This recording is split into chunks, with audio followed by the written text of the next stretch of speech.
Malabo lang o bulag na ang bagsik na epekto ng mataas na asukal sa dugo sa mata. So may nakikita ka bang itim-itim na parang gagamba o langaw na lumilipad sa paningin mo?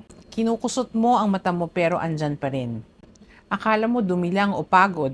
Kung diabetic ka, pwedeng dugo na yan na tumutulo sa loob ng mata mo. Ang tawag dito ay diabetic retinopathy at ito ang mabilis na magnanakaw ng iyong paningin.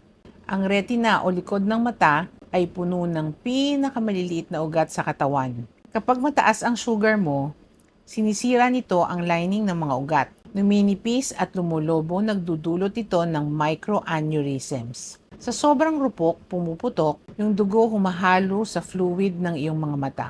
Yun yung nakikita nating itim-itim o floaters. So literally, nanonood ka sa likod ng sarili mong dugo. Ang gagawin ng mata para ayusin ito ay magpapatuloy siya na magpatubo ng mga bagong ugat. Tinatawag itong neovascularization. Nagre-regenerate ng maliliit na blood vessels para mag-supply ng oxygen sa iyong mga mata. Kaso, itong mga bagong ugat ay fake at cheap ang quality in layman's term.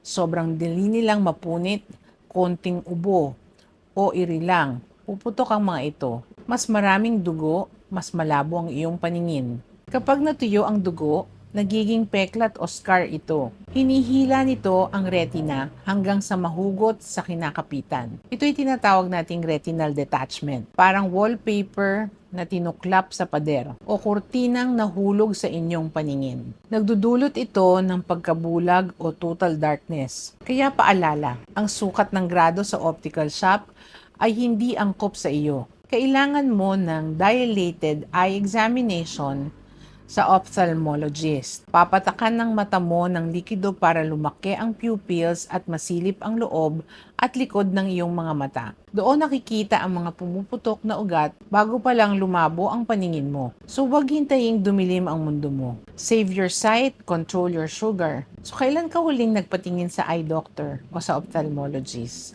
Tag mo si lolo at si lola and follow for more health truths.